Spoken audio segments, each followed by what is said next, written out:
ॐ अज्ञानतिमिरान्धस्य ज्ञानाञ्जनशलाकया चक्षुरुन्मीलितं येन तस्मै श्रीगुरवे नमः।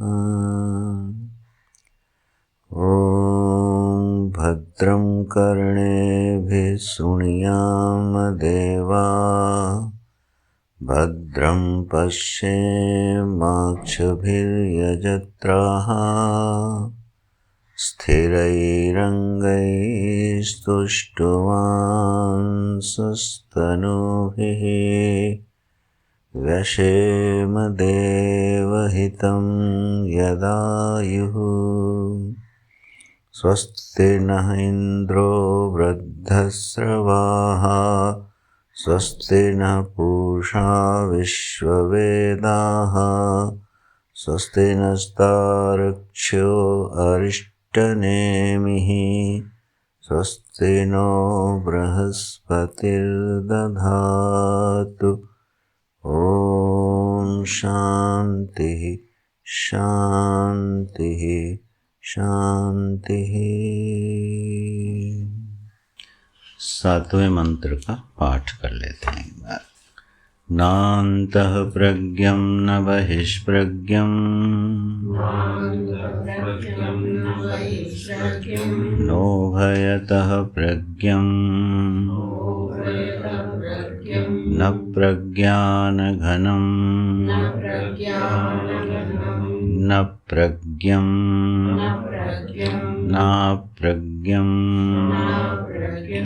अदृष्टम् अव्यवहार्यम् अग्राह्यम् अलक्षणम् अचिन्त्यम् अव्यपदेश्यम् एकात्मप्रत्ययसारम् प्रपञ्चोपशमम्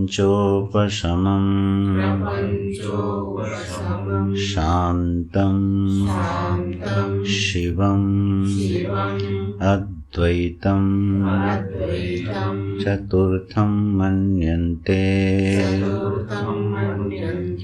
स आत्मा स विज्ञेयः।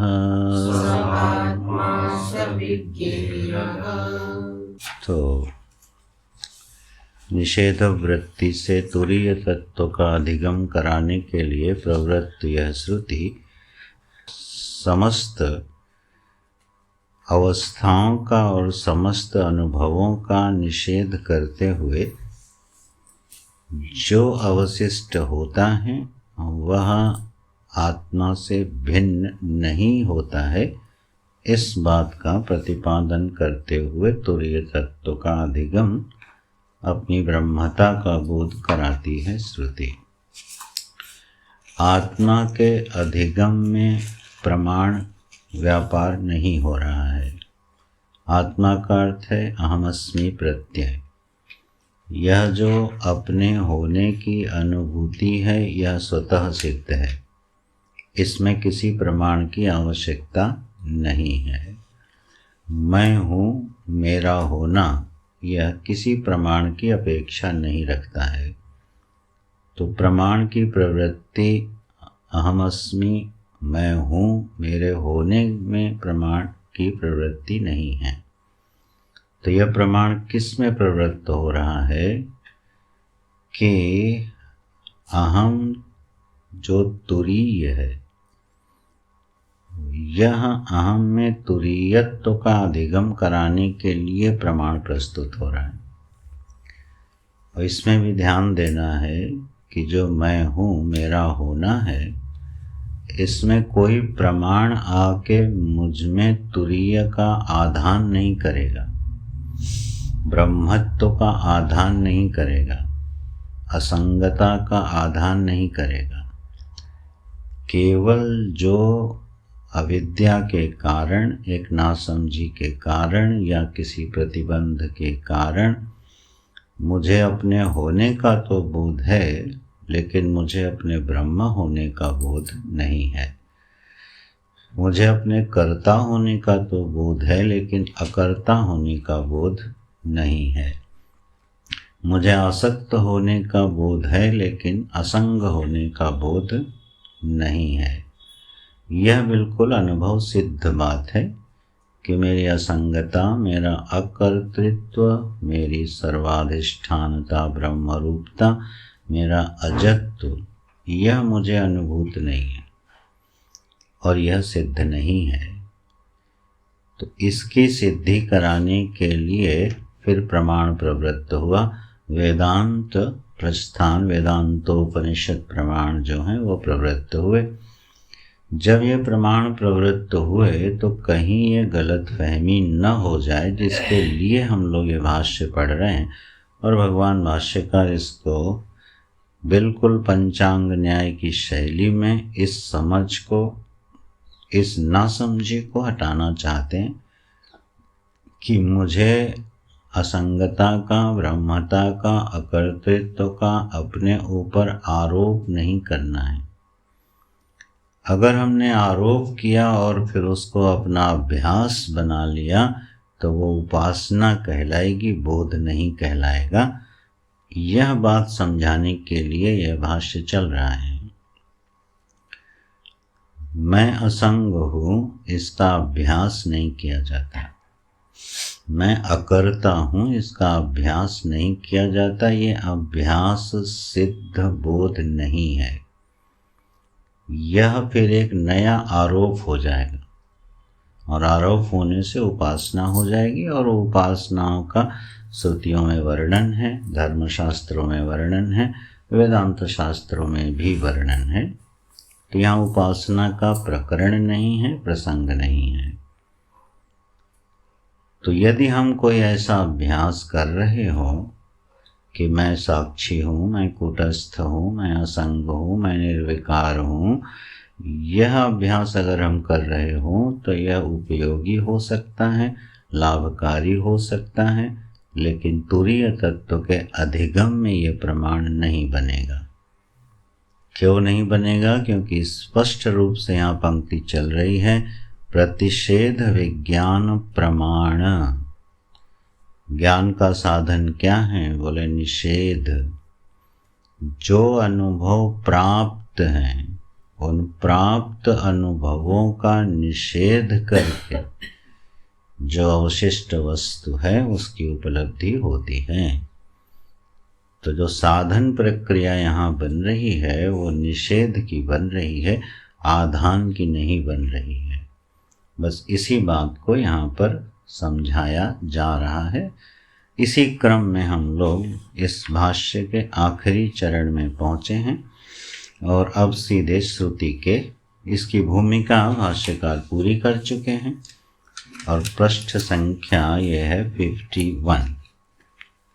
हम लोग इसकी पंक्तियाँ पढ़ रहे हैं दूसरे परिच्छेद में, जहाँ पर ये प्रारंभ होता है प्रतिषेध।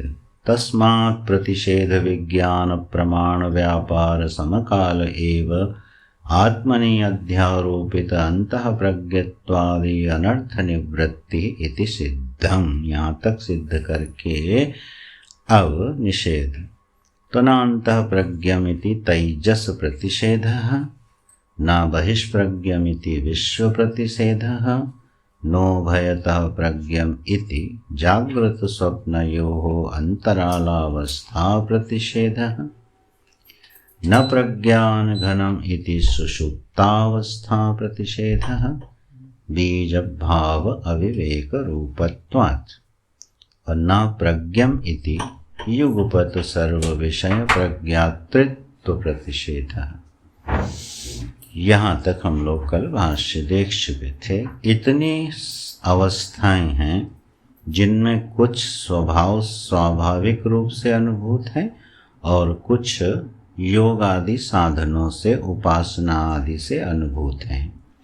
जैसे दो वृत्तियों का अंतराल, यह अभ्यास सिद्ध प्रज्ञा है, यह स्वतः सिद्ध माने स्वभाव से प्राप्त नहीं है।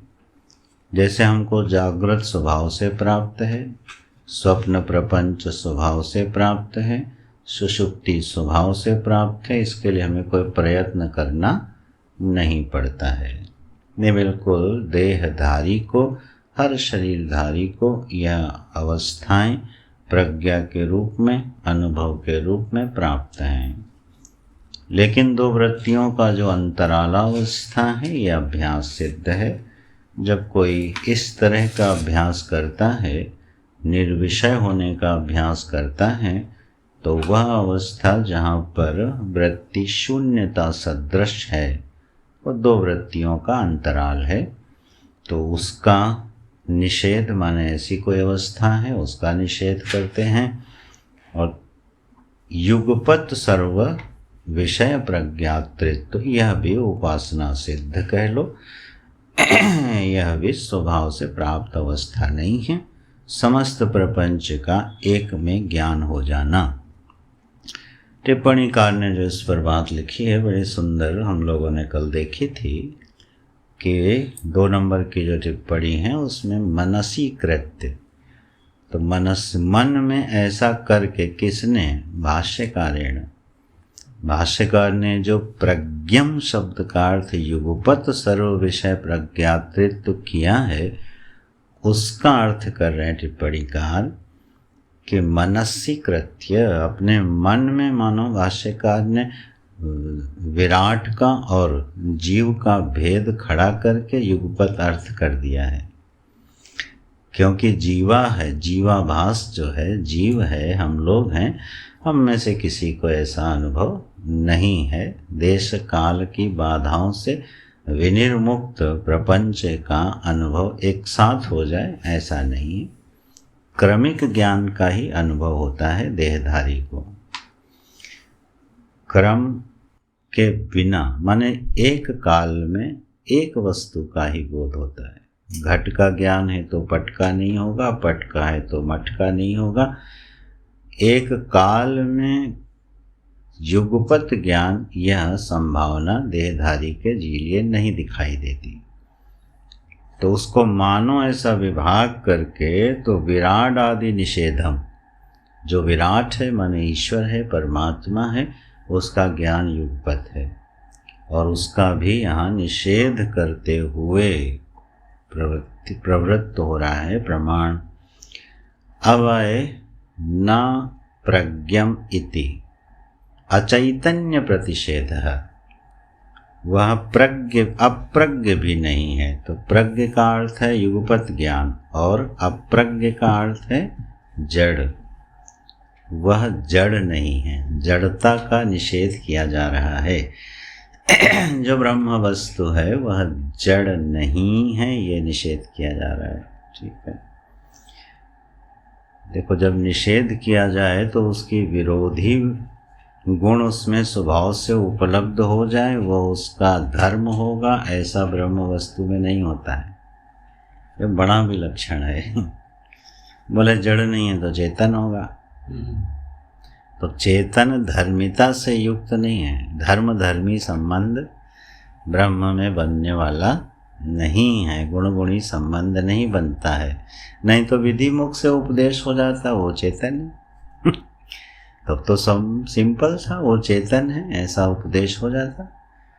ये जो जड़ और चेतन की बात है, सृष्टि के जब कारण की मीमांसा होती है तो 2 वाद मिलते हैं प्रमुख रूप से। या तो इस सृष्टि के मूल में एक जड़ वस्तु है, और या तो इस सृष्टि के मूल में एक चेतन वस्तु है। जब ये विचार चलता है तो इसका जरा दोष देखिए क्या है। मांडूक्य के संदर्भ में ही ये बातें हो सकती हैं। जो व्यक्ति जड़ का अनुसंधान करता है कि इस पूरी सृष्टि के मूल में जहाँ से सृष्टि का आविर्भाव हुआ वह एक जड़ वस्तु है। साइंस लोग उसको एनर्जी बोल देते हैं, सांख्य लोग उसको त्रिगुण बोल देते हैं। जड़ वस्तु है, ठीक। जड़ वस्तु में जो परिणाम है वह सृष्टि है। बहुत आधुनिक भाषा में कहें तो transformation of the energy, energy का मैटर में बदलना। लेकिन आप ये बताओ, पूछते हैं, जड़ वस्तु का चेतन जो परिणमन है वो बिना चेतन के सिद्ध नहीं हो सकता। जब तक जड़ चेतन से अधिष्ठित नहीं होगा उसमें परिणाम नहीं होगा। इसीलिए सांख्यों ने क्या कहा, पुरुष जो है, प्रकृति जड़ है लेकिन पुरुष उसमें चेतनता का आधान कर देती है संसर्ग मात्र से, तो जड़ जो है वो परिणमित होने लगता है। तो कोई भी जड़ वस्तु जब परिणमित होने की प्रक्रिया में आती है तो उसे चेतन की आवश्यकता है। तो जड़ाद्वैतवाद में, जड़ाद्वैतवाद का मतलब हुआ सृष्टि के मूल में जब एक जड़ वस्तु है तो अद्वैत हो गई, अद्वितीय हो गई, ठीक है, तो ये उसको बोलते हैं जड़ाद्वैतवाद। लेकिन उसको चेतन की अधिष्ठानता के बिना परिणमन नहीं होगा। अब जरा उलट के देखिएगा, जब हम कहते हैं कि सृष्टि के मूल में एक चेतन है और चेतन अगर परिणमित हो रहा है तो परिणामवाद हो जाएगा, तो चेतन विकारी हो गया। तो इसका निषेध करने के लिए वेदांत प्रस्थान में क्या कहा गया कि चेतन निष्क्रिय होते हुए परिणमित होता है। तो जब आपने निष्क्रियता का आधान किया तो जड़ता मानी कि नहीं मानी? निष्क्रियता धर्म है जड़ का। तो सृष्टि के मूल में जब चेतन खोजते हैं तो परिणामी सिद्ध न हो जाए इसलिए निष्क्रिय मानते हुए जड़ता का आधान कर देते हैं। जड़ मानते हैं तो परिणमन होने के लिए चेतन की अधिष्ठानता चाहिए, तो उसमें चेतनता का आधान होता है। दोनों वाद एक दूसरे को निरस्त करके ये बताते हैं कि सृष्टि में कोई कार्य कारणवाद लगेगा नहीं। प्रयोजन ये बताना है, क्यों? क्योंकि सृष्टि अविद्या सिद्ध है। पूर्व के भाष्यों का स्मरण कीजिए, बड़ी जोरदारी से भगवान भाष्यकार इस सिद्धांत को लेकर शुरू से चल रहे हैं कि यह सृष्टि क्या है? अविद्या सिद्ध मायिक सृष्टि है। ये नासमझी से प्रतीत हो रही है, भिन्न रूप में, अपने से पृथक रूप में प्रतीत हो रही है, उसी का नाम सृष्टि है। इसमें कार्य कारण खोजने मत जाओ। तो इस तरह से अप्रज्ञम कह के अचैतन्य प्रतिषेध, जड़त्व का निषेध करती है श्रुति। ये निषेध पूरे हुए यहाँ पे, तो भाष्यकार एक पक्ष उठाते हैं। कथम पुनः अंतः प्रज्ञत्वादीनां आत्मनि गम्यमानानां रज्ज्वादौ सर्पादिवत् प्रतिषेधात् असत्वं गम्यते इति उच्यते। खुद ही उठाते हैं, कथम पुनः, क्या भैया फिर अब क्या समस्या हो गई? बोले जो अंतः प्रज्ञत्वादि नाम गम्यमाना नाम कुत्र आत्मनि, ये जो अपनी आत्मा वस्तु में ये जितनी अवस्थाएं प्रतीत हो रही हैं, जिसको अंतः प्रज्ञ, बहिष्प्रज्ञ और प्राज्ञ, जागृत, स्वप्न और सुषुप्ति, तीन अवस्थाओं और उनके अभिमानी के रूप में जिसका श्रुति वर्णन कर रही है, गम्यमाना नाम, इसको आपने बोल दिया क्या? रज्ज्वादो सर्पादिवत प्रतिषेधा। बोले रस्सी में दिखने वाले सर्प की तरह विकल्प हैं और इसलिए ये असत हैं। ये जो आपने प्रतिपादन कर दिया, ये कुछ सोच समझ के किया है कि इस माने उस जो एक प्रतिबंध होता है ना जीवन में साधक के, उसी को उठाते हैं। रस्सी में प्रतीत होने वाले सर्प को मिथ्या कहना बहुत आसान है, लेकिन अपनी जागृत अवस्था को, अपने अनुभव को और स्वयं अपने आप को सर्पादिवत विकल्प कह के आपने असत बोल दिया बड़ी आसानी से।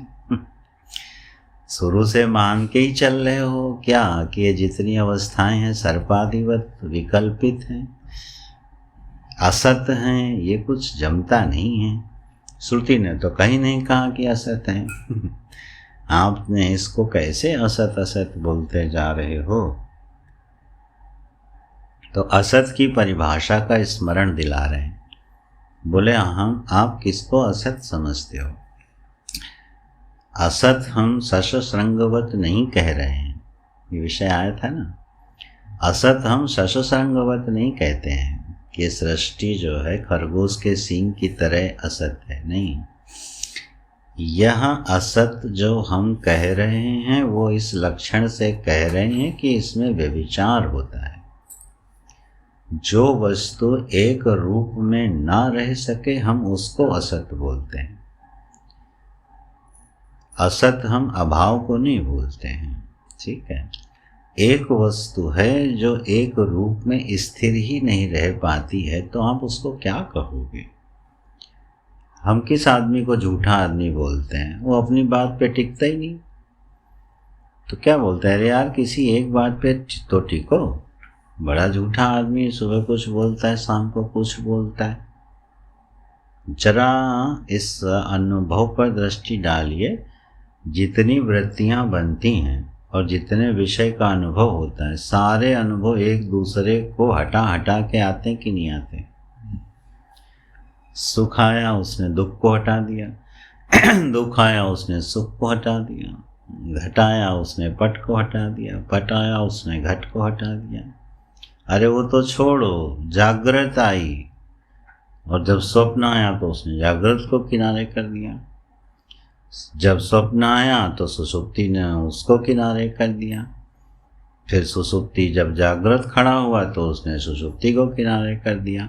ये हो क्या रहा है, व्यभिचारित्वात् असत वेदांत की परिभाषा है। असत्वात् असत नहीं है, नहीं तो सिद्धांत बनेगा नहीं, वो गलत सिद्धांत होगा। असत्वात् असत नहीं है ये, व्यभिचारात् असत। जो चीज व्यभिचरित हो जाए वह असत कही जाती है। इसलिए जरा ध्यान दो तो क्या पंक्ति लिख रहे हैं, ज्ञस्वरूप अविशेषे अपि इतरेतर व्यभिचारात्। बोले ये जो तीनों अवस्थाएं हैं, इन तीनों अवस्थाओं का जो दृष्टा है वह क्या है, वह अविशेष, और उससे जो इतर हैं, इतर माने जो अवस्थाएं और अवस्था के अभिमानी, उनमें आपस में व्यभिचार होता रहता है। जैसे रज्ज्वादौ इव, रस्सी में कभी सर्प दिखा, कभी धारा दिख गई, कभी भूछिद्र दिख गया, ये विकल्प उसमें आते जाते रहते हैं। तो सर्वत्र अव्यभिचारात् ज्ञस्वरूपस्य सत्यत्वम्। बोले जो ज्ञप्ति रूपता है, जो तीनों अवस्थाओं का एक कूटस्थ दृष्टा है, उसमें व्यभिचार नहीं होता है। जिसमें व्यभिचार नहीं होता है वह वस्तु सत्य कही जाती है, और जिसमें व्यभिचार होता है वह वस्तु असत कही जाती है। इस आधार पर देखो कि कौन असत है और कौन सत है। इस पर बहुत जल्दी मत चिढ़ा करो कि जागृत को सर्प की तरह मिथ्या बोले दे रहे हैं। उसके बोलने के पीछे बहुत भूमिका, आधार और श्रुति प्रमाण है। ऐसे ही नहीं कोई बात बोल दी जाती है शास्त्रों में। जब उसको सर्प आदि की तरह विकल्पित कह रहे हैं तो उसका मूल हेतु यही है कि उसमें व्यभिचार होता रहता है। और कौन सी ऐसी वस्तु है जिसमें व्यभिचार नहीं होता है? अब जरा ध्यान दीजिएगा। प्रथम दृष्टया ये लगेगा कि अहम में व्यभिचार नहीं होता, ठीक। अहम माने मैं, तो मैं ही जागृत में हूँ, मैं ही स्वप्न में हूँ और मैं ही सुषुप्ति में हूँ, ठीक है। तो मुझ में व्यभिचार नहीं हो रहा है, मैं तीनों अवस्थाओं का दृष्टा हूँ। मेरे सामने तीनों अवस्थाएं आती जाती हैं, बिल्कुल ठीक है। तो ज्ञ स्वरूप कौन है? बोले ये अहम। लेकिन ध्यान दीजिएगा, यह अहम फिर एक अवस्था का अभिमानी सिद्ध नहीं होगा। जब हम कहेंगे कि यह विश्व ही वह अहम है, यह बात बिल्कुल सही होगी, लेकिन विश्व रूप से यह अहम व्यभिचारी ही है, अव्यभिचारी नहीं है।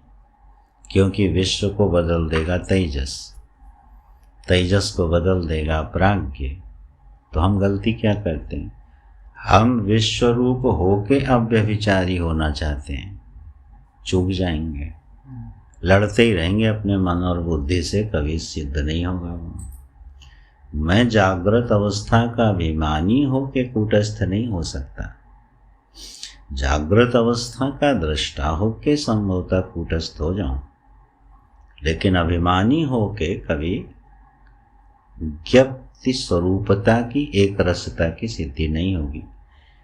तो फिर इसके लिए क्या करना होगा, पूरी जागृत अवस्था का जागृत अवस्था में निषेध करना होगा।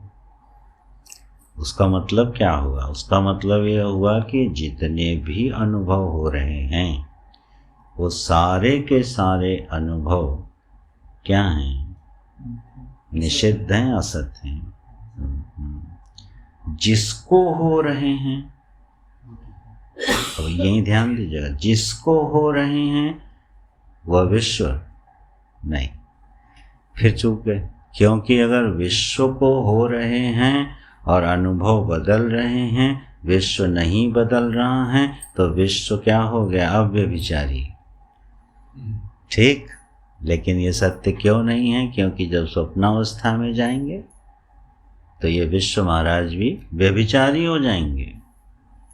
विश्व कूटस्थ कहाँ रहे, तो विश्व तो खुद ही तेजस में जब स्वप्नावस्था में जाएंगे तो व्यभिचारी हो जाएंगे, और तेजस प्राज्ञ में व्यभिचारी सिद्ध हो जाएंगे। तो ये परस्पर व्यभिचारित्व तो सिद्ध होने से अभिमानी कूटस्थ नहीं है। तो जागृत अवस्था में मैं ही विश्व हूँ और मैं ही अधिष्ठान हूँ। देख रहे हैं, दो प्रत्यय बनेंगे। विश्व के रूप में उपलब्ध होने वाली हमसे पृथक कोई सत्ता नहीं है। जागृत का जितना भी अनुभव है किसको हो रहा है, मुझे ही तो हो रहा है, और उसका दृष्टा भी मैं ही तो हूँ। दृष्टा रूप से मैं अव्यभिचारी हूँ और विश्व रूप से मैं व्यभिचारी हूँ। यह प्रत्यय निर्मित होगा, यह प्रमाण, यह प्रत्यय बनाएगा, इस वृत्ति का निर्माण कराएगा। इसी को भाष्यकार आगे बोलेंगे, यही यहाँ उपासित, यही साधना है। तो ये जो ज्ञप्ति स्वरूपता तीनों अवस्थाओं में विद्यमान है, इसको कोई मना नहीं कर सकता है। वही अव्यभिचारी है, वही सत्य वस्तु है। तो हमारी तीनों अवस्थाएं और तीनों अवस्थाओं के रूप में उनका भोग करने वाला मैं, दोनों ही असत है। स्थान और स्थानी, धर्म और धर्मी, दोनों ही असत कोटि में आते हैं, और इनका अवभाषक जो है वह सत वस्तु है। उसका सत्यत्व बिल्कुल निश्चित है, ये वृत्ति बननी चाहिए।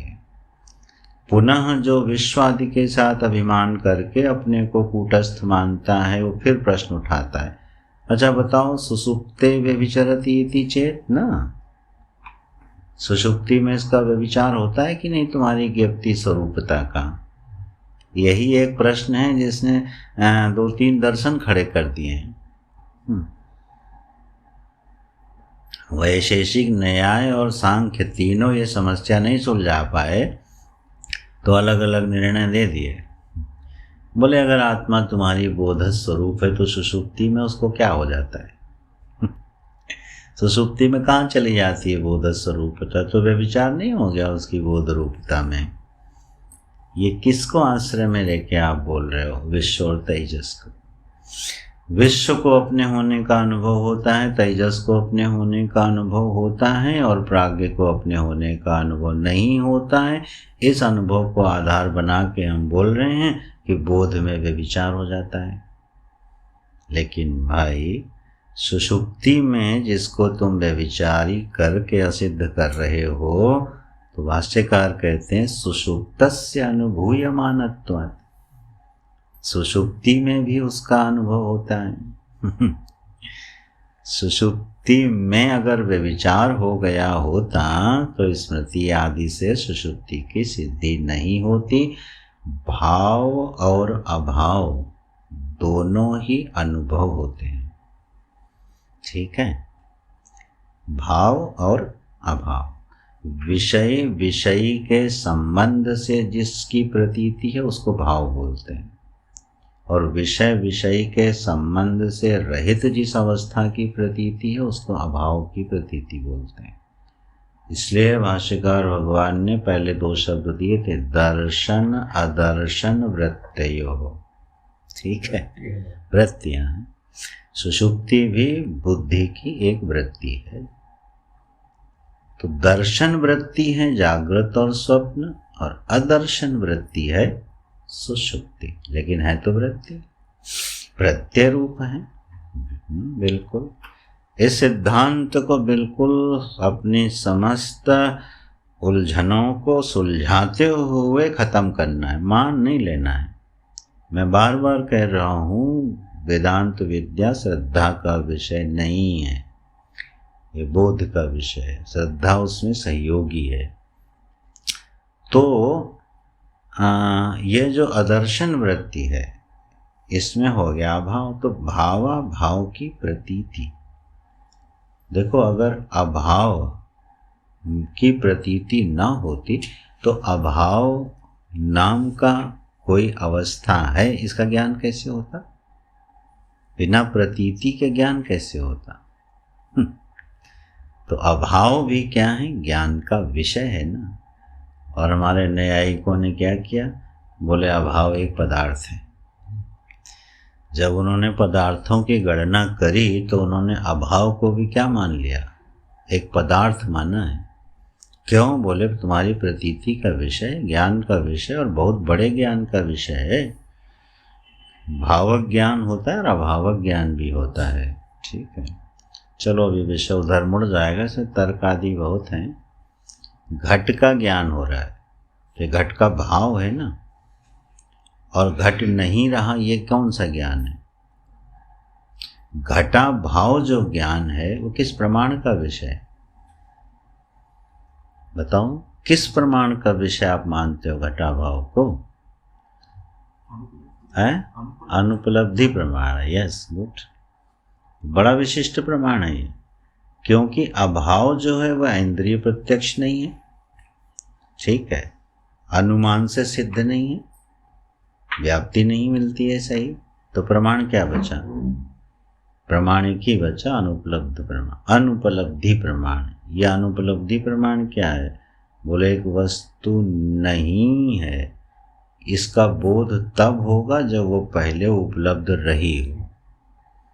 तो उपलब्धि की अनुपलब्धि हो जाना अभाव में प्रमाण है। इस रीति से अभाव का ज्ञान होता है। तो जागृत और स्वप्न प्रपंच जहाँ उपलब्ध नहीं है, अनुपलब्ध हो गया ना, तो इनकी अनुपलब्धि से जिस अवस्था की उपलब्धि हो रही है उसका नाम सुषुप्ति है।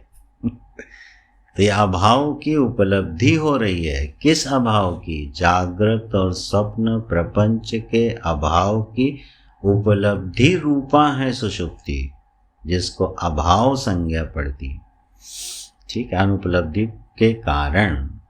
तो कोई अभाव माने असत नहीं है, वो है ही नहीं, ऐसा नहीं होता। इसलिए भाव की प्रतीति और अभाव की प्रतीति जिसको हो रही है उसको बोलते हैं ज्ञप्ति स्वरूप। ठीक है, बिल्कुल साक्षात अपरोक्ष है, इसमें कल्पना करने की कोई जरूरत नहीं। सुषुप्ति भी हमारे अनुभव का विषय रही, स्वप्न भी हमारे अनुभव का विषय रहता है, जागृत भी हमारे अनुभव का विषय है। तो भाव और अभाव दोनों को अपने अनुभव का विषय बनाने वाला कौन है? उसमें विश्व तेजस प्राज्ञ नहीं है, ये एक एक अवस्था के अभिमानी है। ठीक है, लेकिन समस्त अवस्थाओं का जो अवभाषक है वह एक वस्तु है, और वही फिर हमारा स्वरूप है। आश्चर्य की बात यह है, वह आत्मा से भिन्न नहीं। यही देखो, आत्मा के तुरीयत्व का बोध हो रहा है। आत्मा के तुरीयत्व का बोध क्या हुआ? कि अवस्थाओं के नहीं रहने पर भी मैं रहता हूँ, तो ये बोध होगा कि नहीं? शरीर रहे न रहे, जगत रहे न रहे, प्रपंच रहे न रहे, इसके अवभाषक का अभाव कहाँ से होने वाला है?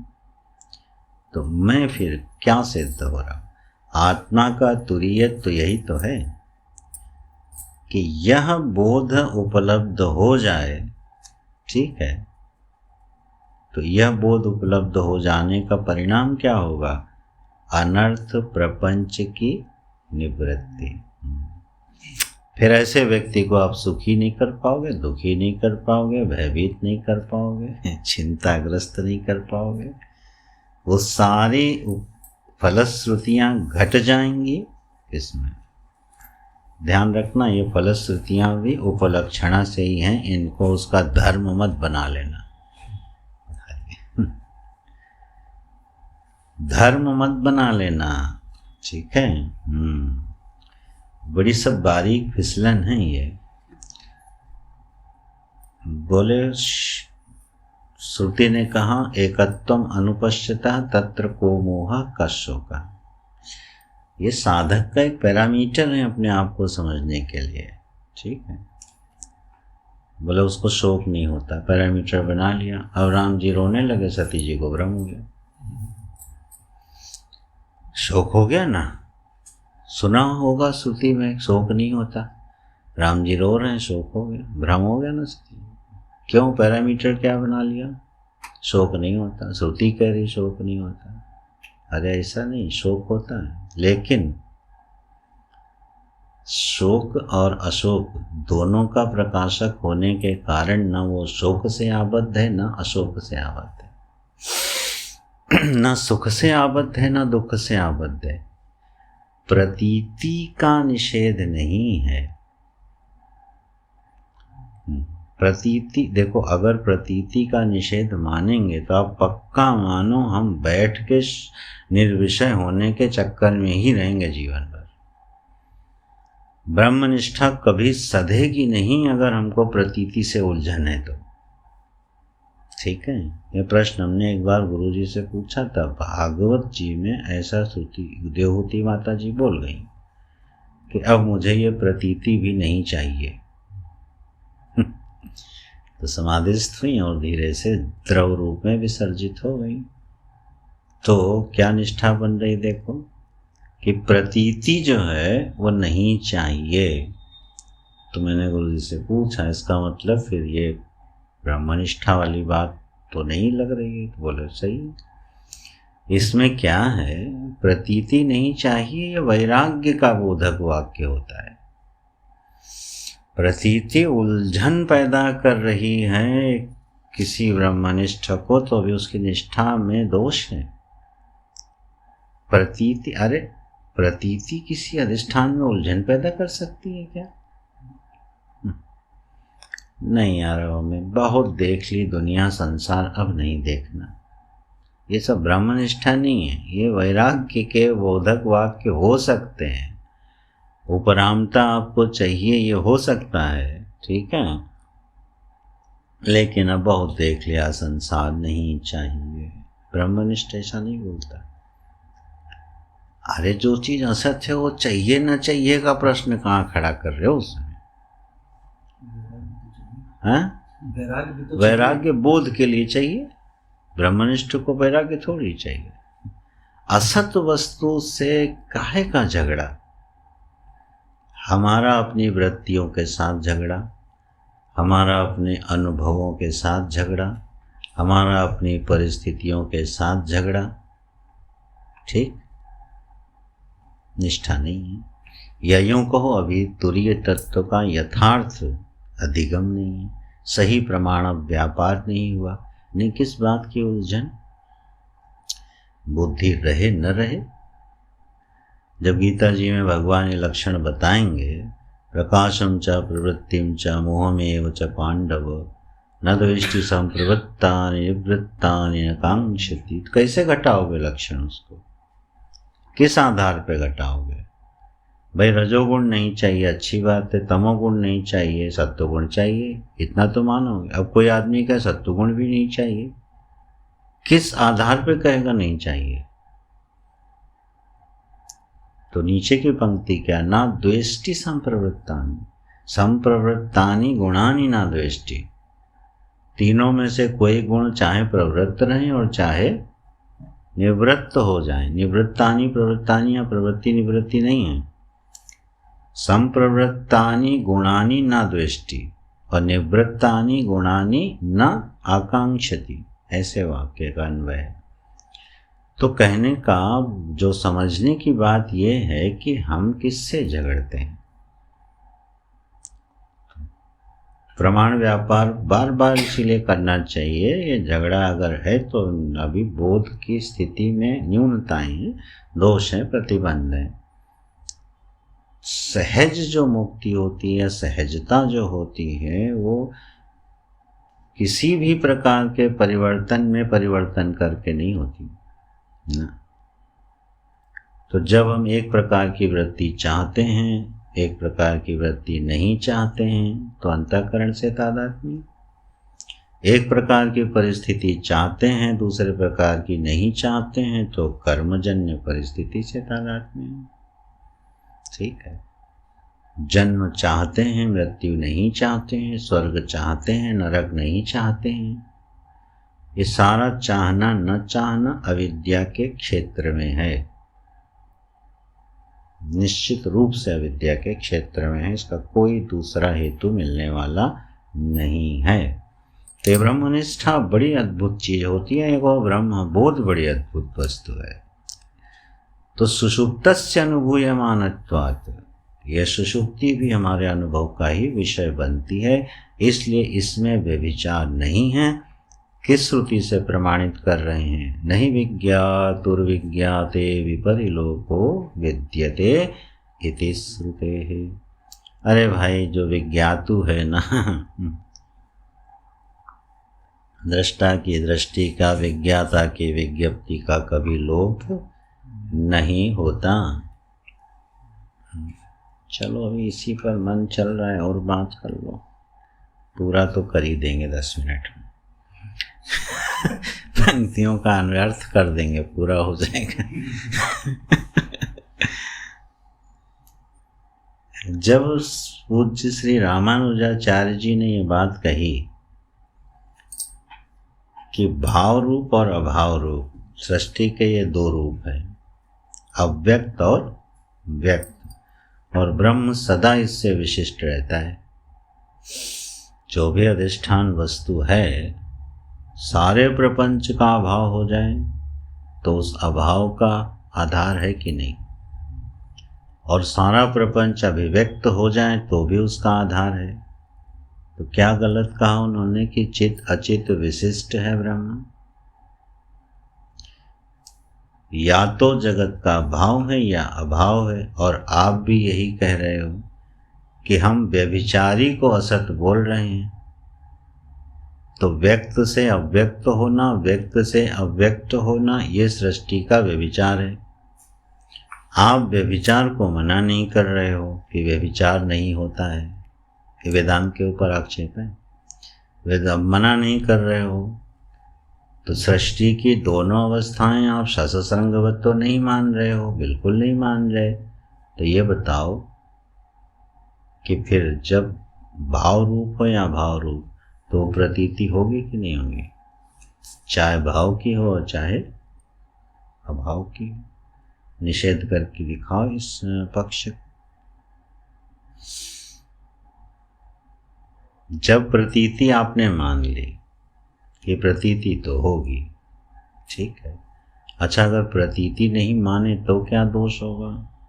दोष ये होगा, वही एक तो वही फेक आइडियोलॉजी हो जाएगी जो हम कह रहे थे, और दूसरे जड़ का प्रसंग आ जाएगा। जब प्रतीत ही नहीं हुआ तो ज्ञान कहाँ रहा? क्या गलत कह रहे हैं? तो यही श्रुतियां वो भी प्रमाणित करते हैं, दृष्टा की दृष्टि का लोप कभी नहीं होता, विज्ञाता के ज्ञान का लोप कभी नहीं होता। तो ये क्या कह रही है श्रुति? ये तो कह रही हैं कि यह तो भाव या अभाव। ये प्रश्न है, इसको कभी सुलझाया जाएगा और ढंग से, कभी और सभाओं में भी इसकी चर्चा होगी। आप ध्यान देना एक चीज़ का, जब हम ये बात कहते हैं कि तीनों अवस्थाएं रहें तो कोई बात नहीं और तीनों अवस्थाएं ना रहें तो कोई बात नहीं, वाक्य अक्सर बोला जाता है। तीनों अवस्थाएं हों अन्वय से और तीनों अवस्थाएं ना हों व्यतिरेक से। अन्वय व्यतिरेक से जो सिद्ध है वो ब्रह्म वस्तु है। आपने क्या कहा, तीनों अवस्थाएं हो तो ठीक और ना हो तो, लेकिन आप एक बात बताओ, तीनों अवस्थाएं ना हो, सुषुप्ति का अभाव होता है क्या? ये वाक्य गलत बन रहा है कि नहीं बन रहा? अभाव का अभाव कर दिया तो अभाव हो गया प्रतियोगी हो गया। आप ये बताओ, सुषुप्ति का अभाव कैसे सिद्ध करोगे? सुषुप्ति का अभाव सिद्ध होते ही जागृत और स्वप्न होगा, जागृत स्वप्न का अभाव होते ही सुषुप्ति होगी। आप ये वाक्य कैसे बोलते जब तीनों अवस्थाएं नहीं है? तीनों अवस्थाएं, ऐसा कौन सा काल है, ऐसी कौन सी व्याप्ति बना के आप बोल रहे हो कि तीनों अवस्थाएं नहीं है? क्या व्याप्ति है इसमें, क्या प्रमाण है, क्या अनुभव है कि तीनों अवस्थाएं नहीं है? और अगर हैं तो प्रतीति सदा हो, अगर सदा प्रतीति है तो रामानुजाचार्य जी क्या गलत कह रहे हैं? चेताचित विशिष्ट ब्रह्म को मान लो, क्या गलत कह रहे हैं? इस पर विचार होंगे, ठीक है। मैं प्रश्न छोड़ देता हूँ, इस पर और चिंतन होगा तो और अच्छा रहेगा। इसका सही सही उत्तर अगर स्वतः से खोज लिया जाए तो तुरीय का अधिगम है। तुरीय का अधिगम है। बिल्कुल शास्त्र प्रमाण से गहन चिंतन करते हुए इस बात को खोज लिया जाए कि क्या मैं सदा चित विशिष्ट हूँ, और अगर हूँ तो कैसे, और उस समय फिर मुक्ति का लक्षण क्या होगा, प्रमाण जिसका निषेध कर रहे हैं उसकी गति कहाँ तक है। फिर उन्होंने ब्रह्म को ज्ञाता मान दिया।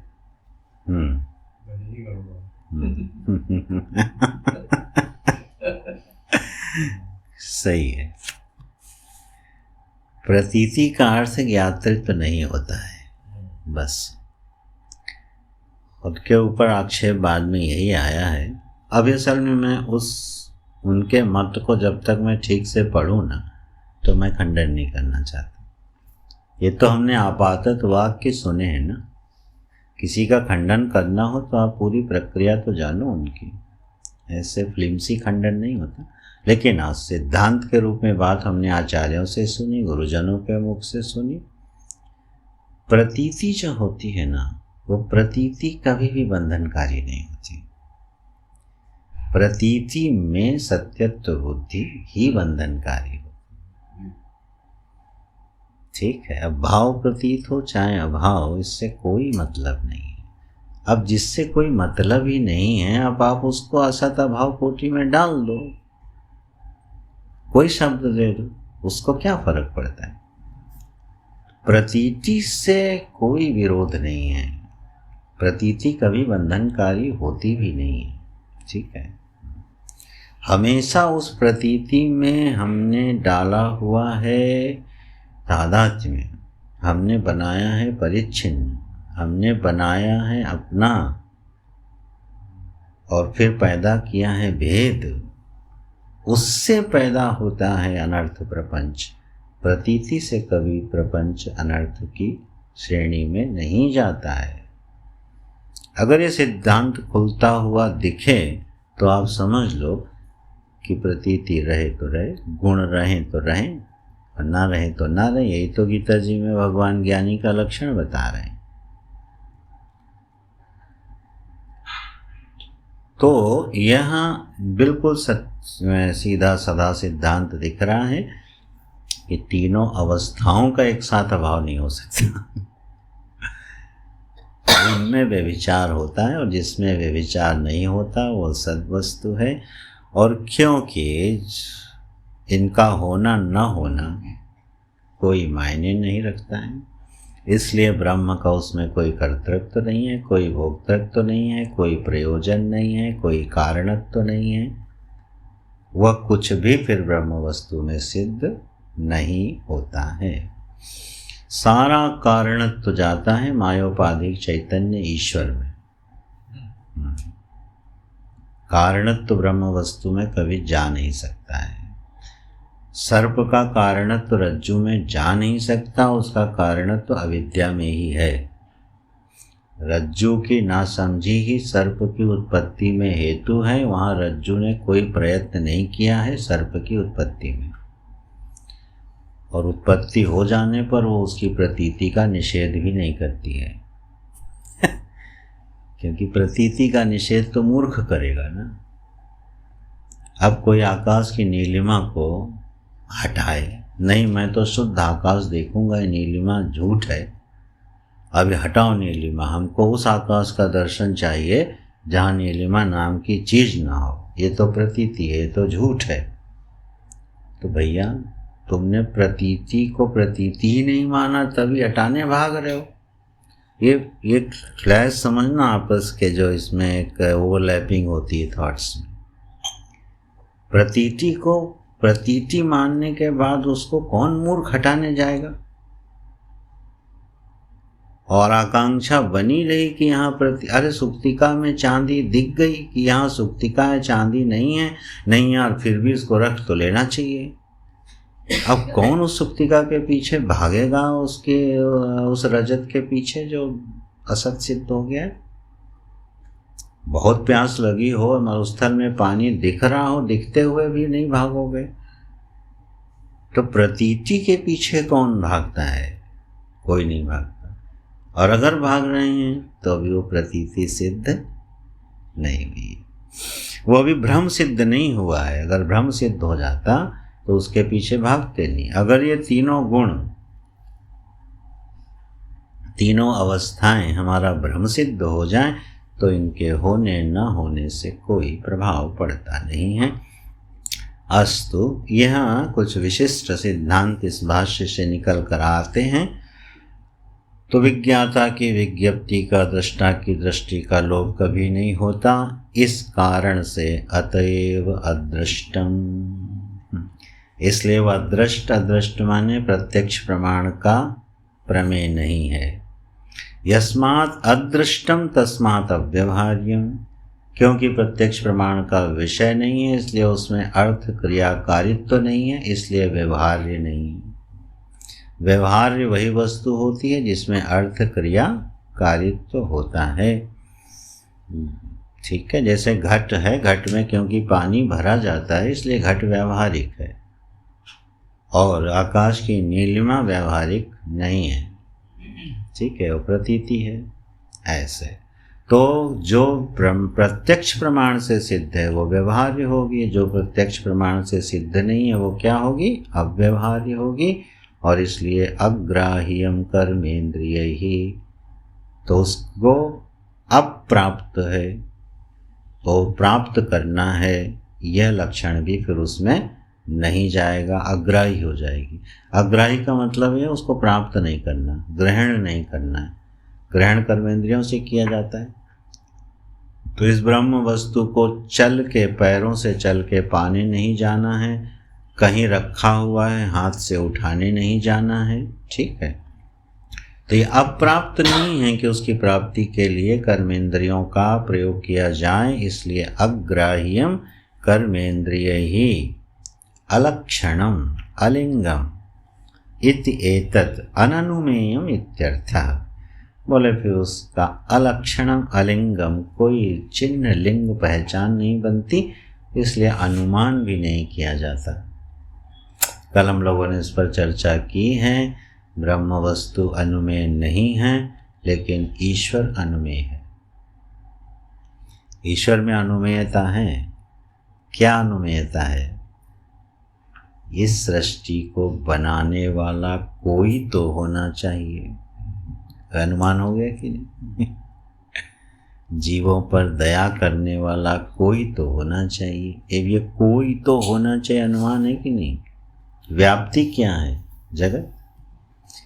क्योंकि हम ये देखते हैं कि जो कुछ बनता है उसके पीछे बनाने वाला होता है, इसलिए सृष्टि बनी है, बनाने वाला ईश्वर होना चाहिए। केनोपनिषद के भाष्य में भगवान भाष्यकार ने इसी का आश्रय लेके ईश्वर सिद्धि की है।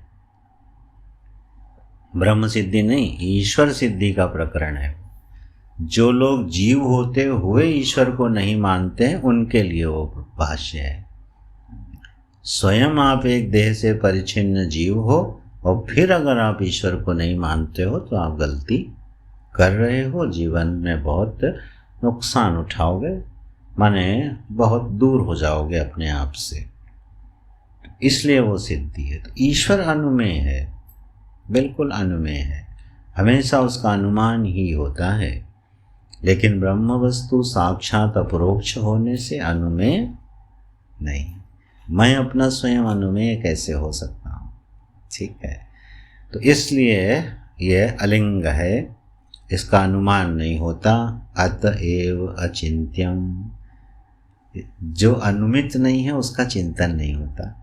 इतने खूबसूरत हेतु फलात्मक संबंध बनाए हैं भाष्यकार ने। चिंतन आप किसका करते हो? प्रत्यक्ष सिद्ध वस्तु का चिंतन होता है क्या? साक्षात अपरोक्ष का चिंतन होता है क्या? चिंतन हमेशा उसी का होता है जो अनुमित होता है। जिसका आप अनुमान करते हो उसी में पूरी बुद्धि खपती है। इस सृष्टि का मूल कारण क्या होना चाहिए, पूरा चिंतन साम्राज्य खड़ा होगा, हजारों ग्रंथ अवतरित हो जाएंगे। ठीक है, लेकिन अग्नि उष्ण है, इस पर कभी चिंतन हुआ? अग्नि उष्ण है, इस पर किसी ने चिंतन किया या अग्नि उष्ण क्यों है? कोई पूछे भी तो आदमी ये कहेगा यही तो भगवान की सृष्टि बनाई है उन्होंने, बस। इससे ज़्यादा आप उत्तर क्या दोगे? अग्नि उष्ण है, स्वभाव पर कभी प्रश्न नहीं होता, हमने कहा था। तो अग्नि उष्ण है, क्यों चिंतन नहीं? क्योंकि अनुमित नहीं है, प्रत्यक्ष प्रमाण से सिद्ध है। जो प्रत्यक्ष से सिद्ध हो या साक्षात अपरोक्ष हो, वो चिंतनीय नहीं होती। इसलिए ठीक अननुमेयम के बाद शब्द आया है अचिंत्यम, क्योंकि वह अनुमान नहीं किया जा सकता ब्रह्म वस्तु में, इसलिए अचिंत्यम है। अतएव व्यपदेश्यम शब्द ही, जिसका चिंतन नहीं करोगे उसके लिए शब्द से उसको बताओगे क्या? शब्दवाच्यत्वम नहीं है, इसका हम लोग पहले अच्छे से पढ़ चुके हैं। शब्द की गति कहाँ तक होती है? तो जो अनुमित नहीं होगी वो अचिंत्य होगी, जो अचिंत्य होगी वो अव्यपदेश्य होगी, उसका विधि मुख से वर्णन किया नहीं जा सकता है। ठीक, एकात्म प्रत्यय सारम जाग्रदादिस्थानेषु एकोऽयमात्मा इति अव्यभिचारी यह प्रत्ययः तेन अनुसरणीयम्। बोले एकात्म प्रत्यय सारम है। एकात्म प्रत्यय सारम का बड़ी कीमती शब्द है ये, अब समय तो नहीं दे दिया जाएगा इस पे। एकात्म प्रत्यय सारम का अर्थ है जाग्रदादि स्थानेषु एको अयम आत्मा इति अव्यभिचारी यह प्रत्ययः तेन प्रत्ययेन अनुसरणीयम्, ये अर्थ है। यह जो प्रत्यय है, क्या प्रत्यय बनाया? अरे भाई, तुमने श्रुति के इस प्रमाण को दिल से लगाया, यही हमारे ज्ञान का साधन बनेगा। सबका त्याग कर दिया, कहीं बुद्धि को चिपकने नहीं दिया, और इस निश्चय पर बार बार बुद्धि पहुंचने लगी कि इन तीनों अवस्थाओं में जो अव्यभिचारी है वह दृष्टा स्वरूप, दृष्टि स्वरूप अहम एव, अपनी आत्मा से अभिन्न तत्व है। इस प्रत्यय का पीछा करते हुए, अनुसरण, शरणम माने उसका पीछा करते हुए, उसके पीछे पीछे सरकते हुए। किसके पीछे साधक को सरकना है? ब्रह्म विद्या के जिज्ञासु को किसके पीछे सरकना है? इस प्रत्यय के पीछे। तीनों अवस्थाओं में जो अव्यभिचारी ज्ञान आत्मवस्तु है, वह अहम से अभिन्न है, इस निश्चय के, इस प्रत्यय के पीछे पीछे सरकना है, माने उसको ध्यान करना है, माने उसको टिकाना है, तब कहेंगे एकात्म प्रत्यय सारम। भाष्यकार को थोड़ा संतोष नहीं हुआ, कहते हैं अथवा एकात्म प्रत्यय सारम माने प्रमाणम, यस्य तुरीयस्य अधिगम। बोले तुरीय के अधिगम में भाई प्रमाण क्या है? बोले ये एकात्म प्रत्यय आत्मा तीनों अवस्थाओं में एक और कूटस्थ है, यह निश्चय जिसका है वो ये जो निश्चय है यही निश्चय सारम माने प्रमाण है। किस बात का प्रमाण? प्रमाण माने ज्ञान का साधन। बोले तुरीय के ज्ञान का साधन है। तुरीय के ज्ञान का साधन क्या है? बोले एकात्म प्रत्यय। तो अर्थभेद क्या हुआ? पहले सारम का अर्थ किया अनुसरणीय और अभी सारम का अर्थ कर दिया प्रमाणम। ये है तो एकात्म प्रत्यय दोनों में एकार्थी है। एक आत्मा ही है ऐसा निश्चय जिसको हो गया है वही प्रमाण बन जाता है। किसके अधिगम में? तुरीय के अधिगम में। तो तुरीयस्य अधिगमे च तत्तुरीयम एकात्म प्रत्यय सारम। बोले आप ही कहे जा रहे हो? बोले नहीं, आगम प्रकरण, हमारे दादा गुरुओं ने इस प्रकरण का नाम ही आगम प्रकरण रख दिया है। हम श्रुति देते हैं आत्मा इत्येव उपासीत। बृहदारण्यक की श्रुति जहाँ पे आई है वहाँ पर यह कहा गया है कि वाक प्राण आदि के रूप में उपलब्ध हो रही जो आत्मा है उसको त्याग करके जो उसके अधिष्ठान के रूप में आत्मा प्रतीत हो, आत्मा उपलब्ध है, उस आत्मा का ही ध्यान करे। यह है श्रुति। एकात्म प्रत्यय सार से बिल्कुल सटा रहे हैं।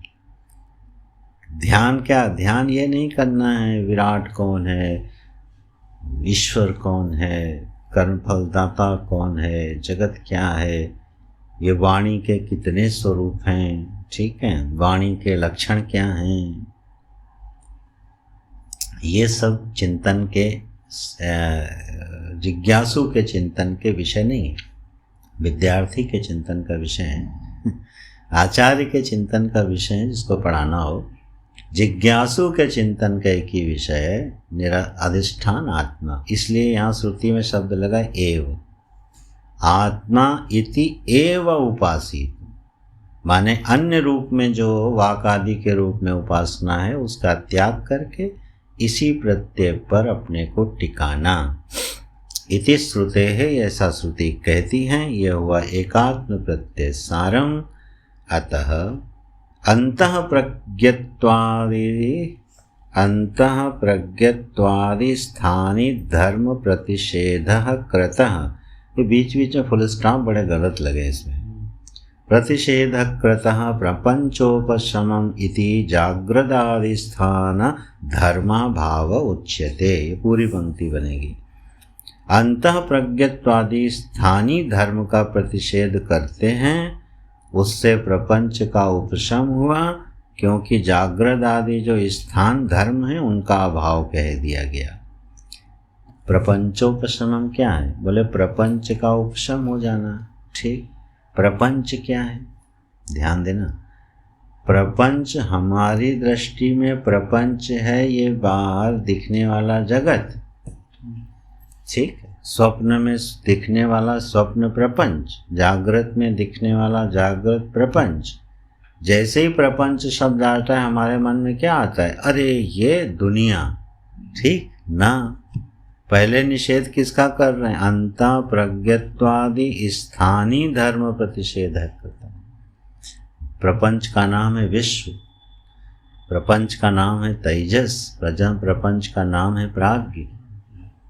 इसका निषेध होने से इसके स्थान धर्म का स्वतः निषेध हो जाता है। प्रपंच के पीछे लाठी लेके भागोगे कुछ नहीं होगा। प्रपंच जिसको अनुभव में आ रहा है उसी प्रपंची का अभाव है। अभाव प्रपंची का नहीं, प्रपंच का नहीं, प्रपंची का है। स्थानीय धर्म का अभाव बता रहे भाष्यकार। विश्व नहीं है तो जागृत नहीं रही, तेजस नहीं है इसलिए स्वप्न नहीं है, सुषुप्ति नहीं है इसलिए प्राज्ञ नहीं है। मान उल्टा बोलूं, प्राज्ञ नहीं है इसलिए सुषुप्ति नहीं है, तेजस नहीं है इसलिए स्वप्न नहीं है, और विश्व नहीं है इसलिए। अरे भैया, भोक्ता नहीं है तो भोग्य नहीं, ज्ञाता नहीं है तो ज्ञेय नहीं है। हम लोग क्या करते हैं, ज्ञेय को हटाते हैं कि सारे ज्ञेय खत्म हो तो ज्ञाता महाराज फ्री हो। है नहीं उल्टी प्रक्रिया। हटाना किसको है, ज्ञाता को। ज्ञाता के हटते ही सारे ज्ञेय चले जाएंगे, और नहीं तो पता चला 10 ज्ञेय को हटाना है और 20 ज्ञेय को रखना है, हो गई साधना। है ना, यही तो होता है। ये ज्ञेय हटाओ और ये वाला ज्ञेय लाओ, ये तो चल ही रहा है जन्मों से ना। कितना खूबसूरत पंक्ति लिखी है कि स्थानी का पहले प्रतिषेध हुआ तो स्थान का प्रतिषेध प्राप्त ही हो जाता है।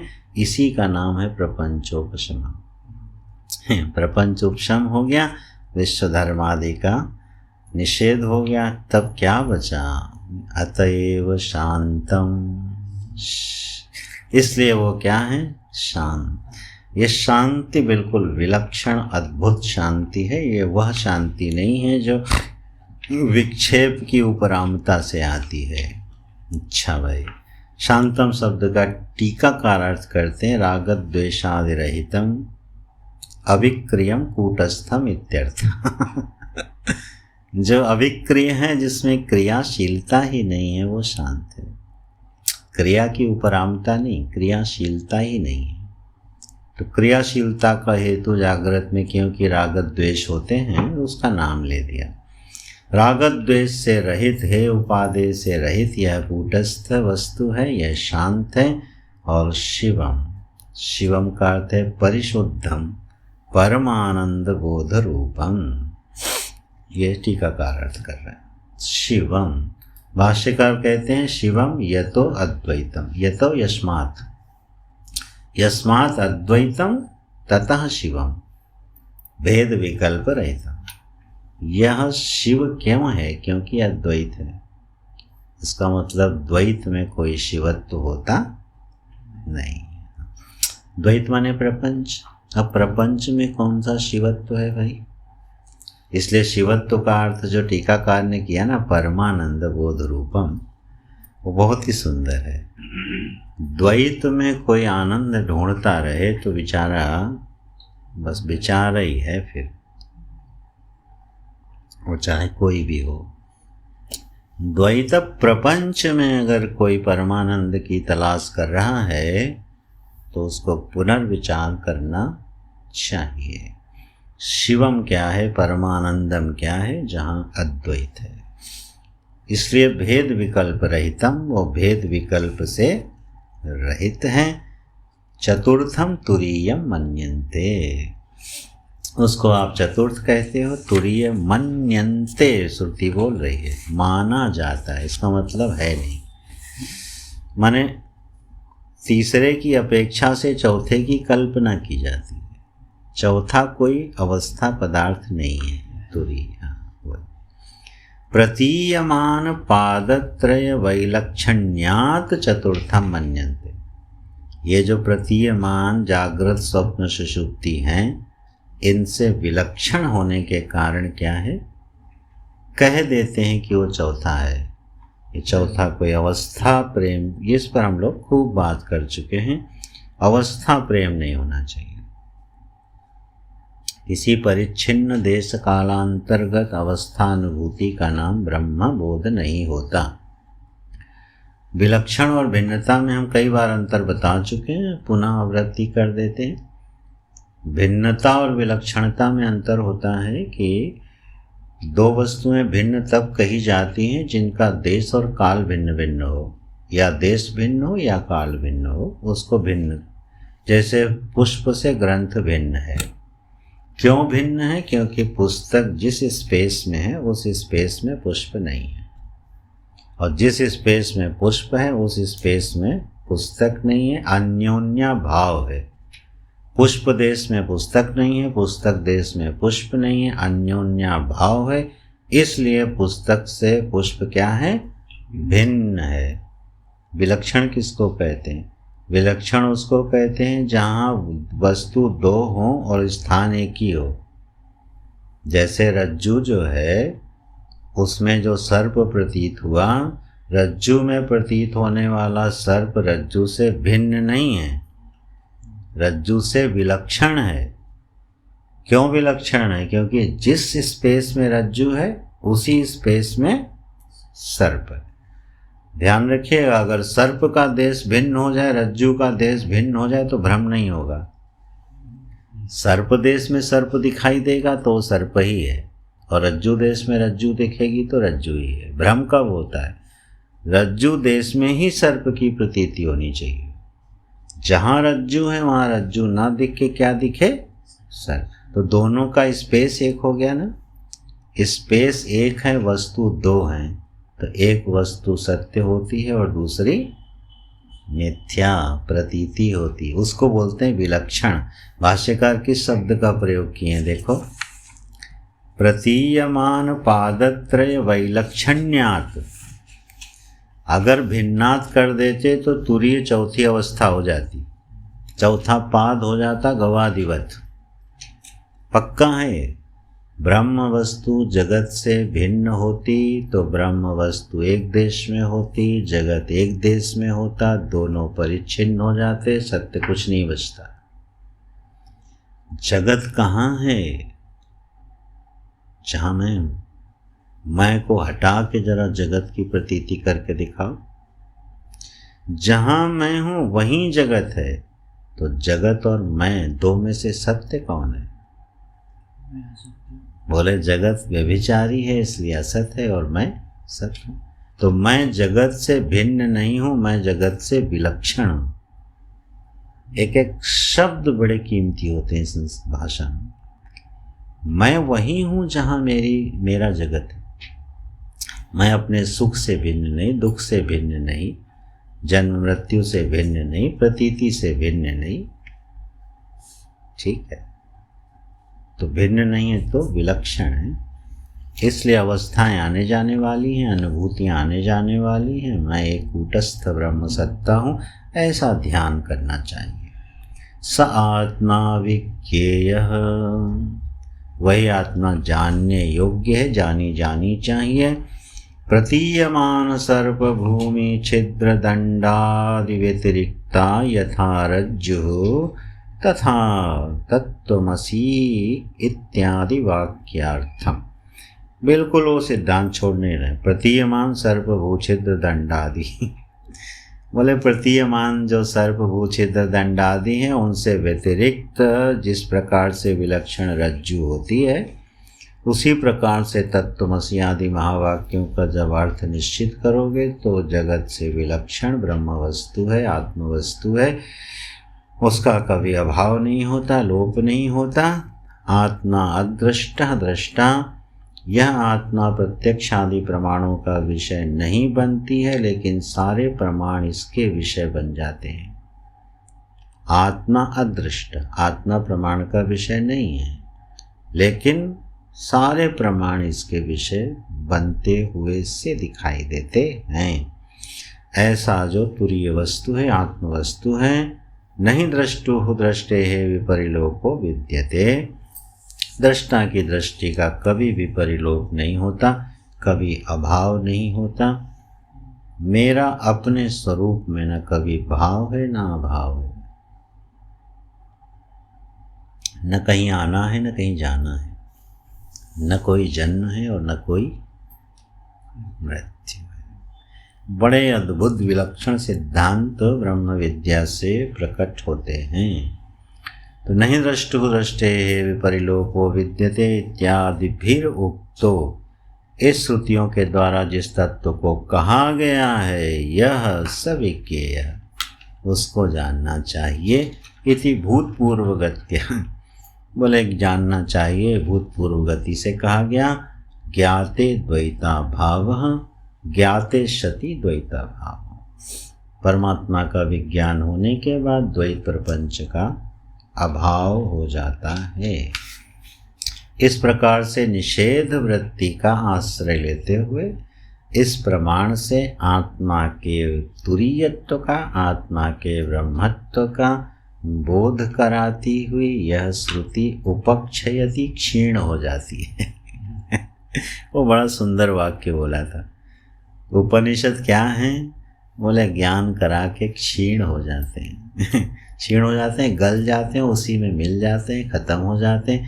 निवर्तक प्रमाण भी निवर्त्य का निवर्तन करने के पश्चात निवर्तक भी विदा हो जाता है।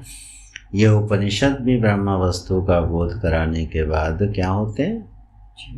चले जाते हैं और बिल्कुल निराकार निस्संग असीम कूटस्थ स्वच्छंद आत्मवस्तु का बोध करा देते हैं। इस तरह से यह श्रुति यहाँ पर पूरी होती है। शेष प्रसंग भगवत इच्छा से फिर कभी आगे बढ़ाया जाएगा। सभी को बहुत बहुत धन्यवाद।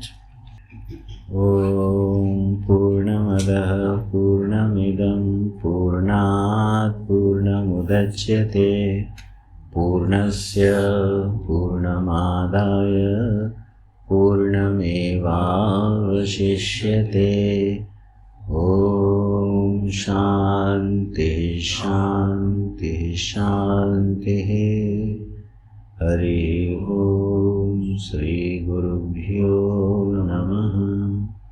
हरि ओम।